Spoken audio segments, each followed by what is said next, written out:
The elevator shuddered, then stopped dead. My coffee sloshed against the paper cup, hot liquid burning through the cardboard and onto my palm. Out of instinct, I cursed under my breath. That would have been embarrassing enough, but fate, cruel, ridiculous, cosmic fate had other plans. Because when I turned my head, standing across from me in the small, suffocating box, was the one person I swore I'd never see again. Ethan. My ex. My first love. My first heartbreak. The boy who had taught me what it meant to fall and the man who showed me how devastating it was to be left behind. His dark hair still fell in that messy, artful way he pretended he didn't care about. His jawline was sharper, his suit more polished, but his eyes, God, those eyes looked exactly the same. A mixture of fire and tenderness, like he was constantly balancing between burning everything around him and holding it gently. And they were staring right at me. I wanted to scoff, to laugh, to spit out something cruel about karma and elevators and how the universe clearly hated me. But instead, my throat went dry. "Hi," he said softly, almost hesitant, as if the word itself might shatter me. Before I could respond, before I could remind myself to breathe, the elevator doors jolted open. And that's when Daniel walked in. Daniel, my new coworker. Daniel, the one whose smile I memorized in every morning meeting, whose laughter felt like oxygen on the days I thought I'd suffocate in this city. Daniel, who didn't know that every time he brushed past me in the office kitchen, my heart sprinted like it was chasing something it could never quite reach. He stepped in, clutching his coffee, earbuds dangling around his neck, blonde hair slightly messy from the autumn wind outside. "Sorry, hope I didn't hold you up," he said casually, then noticed the tension. His blue eyes flicked between me and Ethan like he'd just stepped into the wrong movie scene. And just like that, the doors slammed shut. The elevator groaned. The numbers above the panel froze. We were stuck. 3 men, 1 elevator, and enough history between us to set the whole damn building on fire. I leaned against the railing, pretending not to feel my pulse racing. Daniel looked at me with a hint of worry. "You okay?" "Yeah," I lied. My voice cracked. "Smooth. Really smooth." Ethan smirked faintly, like he always did when he caught me fumbling. It was infuriating how easily he could read me, even after everything. "He's never liked tight spaces," Ethan murmured, and Daniel's brows rose in curiosity. My stomach twisted. He remembered. Of course he remembered. Ethan had been the one to hold my hand during my first panic attack in a crowded subway. He'd whispered, "You're safe. You're with me." Back then, those words had been everything. Daniel shifted closer, his shoulder brushing mine. "Hey, if you need anything, just breathe with me," he said gently. His voice was warm, grounding, like he wasn't aware of the silent war unfolding between the two ghosts of my past and present. And me? I was trapped in the middle, literally. The silence stretched, thick and suffocating. The hum of the halted machinery was the only soundtrack. My palms were sweating. My chest felt tight. Finally, Ethan broke it.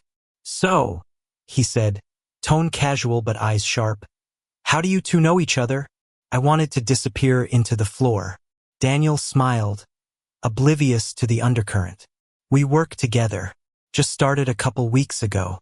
He's been showing me around, helping me settle in." Ethan's gaze flicked to me. There was something unspoken there. Something that felt like accusation and ache wrapped in one. "Of course," he said smoothly. "He's good at that. Always.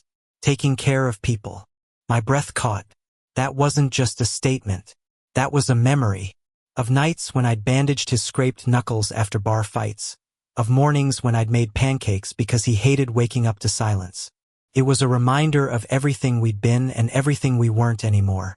Daniel chuckled, unaware. "Yeah, he's been a lifesaver. Honestly, I don't know what I'd do without him." My heart lurched. Did he mean it? Or was it just casual gratitude? Couldn't tell. But Ethan's jaw tightened, and suddenly the air in that elevator was razor sharp. I wanted to scream. I wanted to run. But there was nowhere to go. Just 4 walls, 3 hearts, and too many unsaid things. And maybe, just maybe, that was exactly what fate intended. The minutes dragged on like hours. We tried the emergency phone. Nothing. We pressed the buttons. Dead. Somewhere above us, the building creaked, reminding us how fragile steel and cables really were. Daniel tried to lighten the mood. Guess we're in for the long haul, huh? At least it's not with strangers. Could be worse. Could it? I wanted to laugh. Could it really? Ethan's eyes softened for a second as they met mine. Almost like he was thinking the same thing but with a different answer. For him, maybe this wasn't the worst. Maybe it was a chance. For me, it felt like drowning in déjà vu, while clinging to the possibility of something new. And right then, I realized the truth. I wasn't just stuck in an elevator. I was stuck between two versions of myself. The boy who had loved Ethan, and the man who might be falling for Daniel. And sooner or later, those cables holding us would have to snap. Daniel sat down on the floor first, cross-legged like a kid on a field trip, his coffee cup balanced beside him. His calmness was disarming, like the stalled elevator was nothing more than a minor inconvenience, not the pressure cooker I was trapped inside of. Guess we're gonna be here a while, he said with a small laugh, looking up at me. Might as well get comfortable.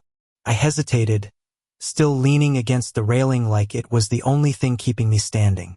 Ethan hadn't moved from where he was, standing tall and silent on the opposite side, his arms crossed over his chest. He looked like he was sculpted out of stone, impossibly composed, except for the flicker of something dangerous in his eyes whenever he glanced at me. I couldn't read him anymore, and that scared me. Daniel patted the space beside him. Come on, you'll hurt your back standing like that. And because I didn't know what else to do, because I couldn't stand the weight of Ethan's gaze another second, I slid down and sat next to Daniel. Our knees brushed. The heat of his body, close and steady, was a quiet comfort. Ethan's lips curved, but it wasn't quite a smile. More like a smirk, sharp at the edges. You always did have a way of finding someone to lean on, he said. The words landed like a stone in my chest. Daniel tilted his head, curious. What do you mean by that? Ethan's gaze never left me. He doesn't like being alone. He's always searching for someone to hold him up. I clenched my jaw. Don't start. Start what? Ethan's voice was calm, but I could hear the bite beneath it. I'm just saying what's true. Daniel's eyes flicked between us, confusion dawning. You two know each other. The question hung in the air like a live wire. I swallowed hard, my throat suddenly dry. There it was, the moment I'd been dreading since the second those elevator doors closed. My past colliding with my present, no escape route in sight. Yeah, Ethan answered before I could. We used to know each other pretty well. Daniel blinked, then looked at me, waiting for me to fill in the blanks. How could I possibly condense years of love and betrayal into a single sentence that wouldn't break me in half? We dated, I finally said, my voice low. A long time ago. Silence. Daniel's eyebrows rose slightly, but he didn't look shocked, just thoughtful. Oh, he said softly. He nodded like he was piecing together a puzzle. That makes sense. Does it? I asked a little too sharply. He shrugged lightly. I mean, the way you two look at each other. It's pretty obvious there's history there. Ethan let out a small laugh. Obvious, huh? Painfully, Daniel said with a chuckle, trying to ease the tension. But his words only tightened the knot in my chest. Because he was right. It was obvious. No matter how much I wanted to bury the past, Ethan and I carried it with us. In every glance, every word, every silence. Time passed in strange ways inside that steel box. Minutes stretched, looping back on themselves. My phone was useless, no signal. Daniel tried calling the building's maintenance line with the emergency button, but all we got was static. So we sat there, three men caught in a trap that felt less like metal and more like destiny. Daniel tried again to lighten the mood. So, worst stuck in an elevator story? Go. I gave him a look. This one. He laughed. Fair. But come on, you've got to have a good one. Everybody does. Ethan's mouth twitched. I once got stuck in an elevator with his mother. I groaned, burying my face in my hands. Please don't. Daniel's eyes lit up. Oh no, Now you have to tell it. Ethan leaned back against the wall, his tone deceptively casual. We were on our way to dinner. The elevator broke down and we were stuck for an hour. She asked me every question under the Sun family career, how I planned to treat her son. He glanced at me, a flicker of warmth in his eyes. She liked me, though. Everybody liked you, I muttered, though the words were softer than I intended. Daniel smiled faintly, watching us. Sounds like she had good taste. Something in my chest squeezed tight. The gentleness in his tone, the easy way he said it made me want to believe there was a future outside of this elevator. One where I didn't feel like I was constantly choosing between who I used to be and who I wanted to become. But Ethan's gaze burned into me, reminding me of the truth. That future wasn't guaranteed. An hour passed, then another. We'd run out of small talk. Daniel leaned against the wall beside me, eyes closed, as if he could just nap through the whole ordeal. Ethan sat on the opposite side, arms draped casually over his knees, but his attention was anything but relaxed. Every so often, I'd catch him looking at me, not with anger, not even with regret, with something worse, with hope. Finally, I couldn't take it anymore. Why are you here, Ethan? I asked, my voice sharper than I meant. His brows lifted. Where? The elevator? Or New York? You know what I mean. Daniel stirred beside me but stayed quiet, listening. Ethan sighed, running a hand through his hair. Because I needed to. Because I couldn't keep running anymore. I scoffed. That's rich. Coming from you. His eyes hardened. I didn't run. I left because I thought it was the only way to save us. The words hit me like a blow. My chest ached. Save us? You broke me, Ethan. You didn't save anything. Daniel shifted slightly, his hand brushing mine. It was subtle, accidental maybe, but it grounded me. Reminded me I wasn't completely lost in this spiral. Ethan leaned forward, his voice lower now. I left because I was scared, because loving you felt like could burn everything down, and I wasn't strong enough to face it then. But I am now. My breath caught. I hated that part of me still wanted to believe him, that after all this time, the sound of his voice could still make me ache. Daniel's hand tightened briefly on the floor beside mine, steady and real, a reminder of the present, of something new. I was caught between two fires, one that had already consumed me, and one that was just beginning to spark. And I didn't know which would destroy me faster. The lights above flickered, and for a moment, the elevator dipped, sending my stomach into my throat. Daniel grabbed my arm instinctively, steadying me. Ethan was on his feet in an instant, hand reaching out before he stopped himself. The elevator steadied. The lights held. But the moment didn't pass, because suddenly it was clear. I couldn't keep pretending I was unaffected.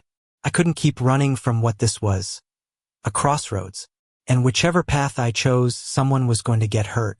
The air inside the elevator felt heavier than oxygen had any right to be. Pressed against my chest, like every breath had to fight its way out. Daniel's hand was still resting close to mine, not quite touching, but enough that the warmth of it seeped into me. Across the small space, Ethan was watching. Always watching. I hated that he could still see through me. Hated that one glance from him could still stir everything I'd worked so hard to bury. Daniel broke the silence first, maybe sensing the crackling electricity in the room. So, how long were you two together? I froze. Ethan didn't. His answer came quickly, steady, like he'd been waiting for the question. 3 years. Daniel nodded, eyes soft, thoughtful.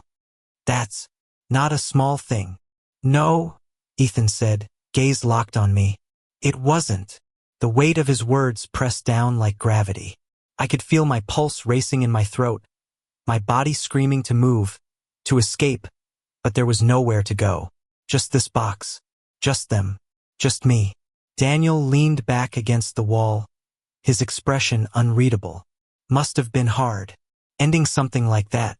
Ethan laughed, but there was no humor in it. Hard doesn't begin to cover it. I clenched my fists. You don't get to act like you were the only one who hurt. I'm not. He shot back, his voice sharper now. But don't pretend like you didn't know how much I loved you. Don't pretend like walking away didn't kill me too. The words sliced through the air, raw and unfiltered. Daniel's gaze snapped to me, surprise flashing across his face. Loved. Past tense. Or maybe not. My chest tightened. My voice came out quieter than I intended. If you loved me, you wouldn't have left. Ethan's jaw flexed. For a second, I thought he wouldn't answer. Then he whispered, I left because I loved you too much. It was maddening, infuriating, unfair. Because I remembered the night he walked out. I remembered the slam of the door, the echo of his footsteps fading, the way my world had collapsed in on itself. And now, years later, he stood there acting like it was some kind of twisted sacrifice. Daniel shifted uncomfortably, his brows furrowing. He looked between us, caught in the middle of a storm he hadn't signed up for. Maybe this isn't the place for this conversation, he said carefully.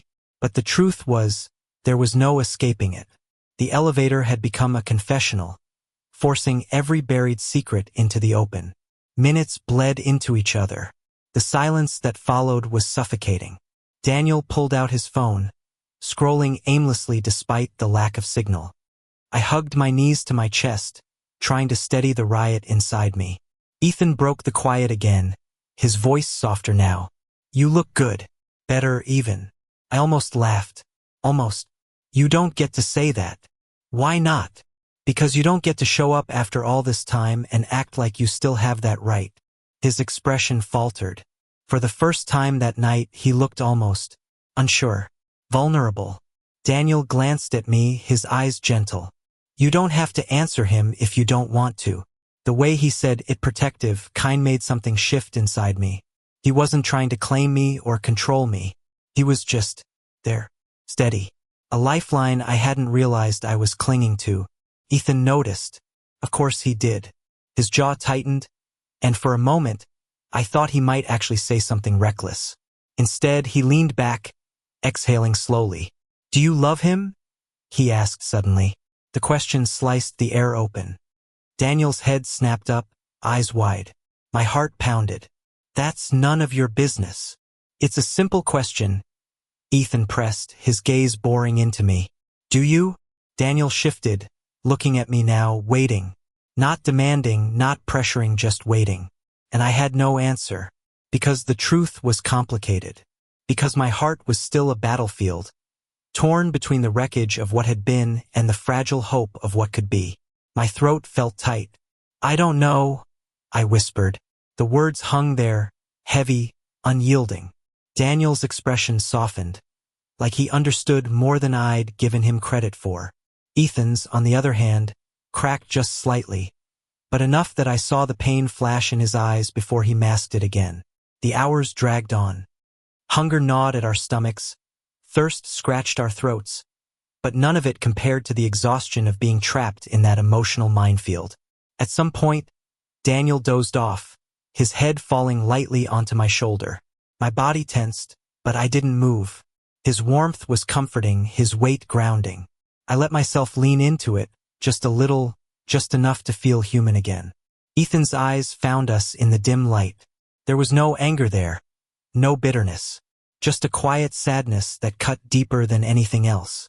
He whispered, so softly I almost didn't hear it. That used to be me. I closed my eyes, willing myself not to cry, because he was right. Once upon a time, it had been him, and now maybe it never would be again. Morning came, though it was hard to tell inside the steel box. The fluorescent lights buzzed overhead, casting the same pale glow as the night before. But something felt different. Something had shifted. The intercom crackled suddenly, startling us all awake. Maintenance here. We're getting you out soon. Just hold tight. Relief washed over me like a wave. We were finally getting out. Finally escaping this trap. But as I looked between Ethan and Daniel, I realized the truth. The elevator wasn't the only trap I was stuck in. And when those doors opened, I'd have to decide which way to go. The grinding of gears above us was the sweetest sound I had heard in hours. The elevator trembled as if waking from a long sleep, and the intercom voice returned. Almost there. Don't panic. We'll get you out safe. Safe. The word rang inside me like a question. What did safe mean anymore? Safe from the past or safe from the risk of loving again? Daniel stretched, rubbing his neck where it had been resting against my shoulder. Finally, he muttered with a sleepy smile. Guess this adventure is almost over. But it wasn't. Not for me. For me, the real ordeal was just beginning. Ethan hadn't taken his eyes off me since the intercom crackled to life. His expression was unreadable now, like he'd tucked everything away behind the calm mask he wore so well. But I knew better. I knew there was a storm waiting behind his silence. The elevator lurched, then slowly descended. My pulse hammered in rhythm with the motion, every floor closer to freedom or confrontation.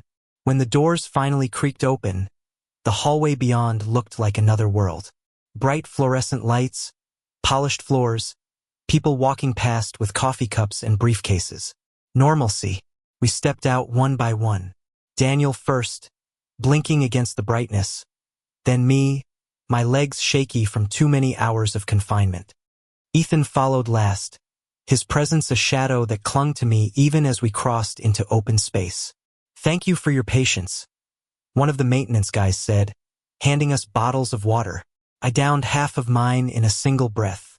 Daniel laughed softly, shaking his head. Well, that's one way to bond with coworkers. I managed to smile, but it felt fragile.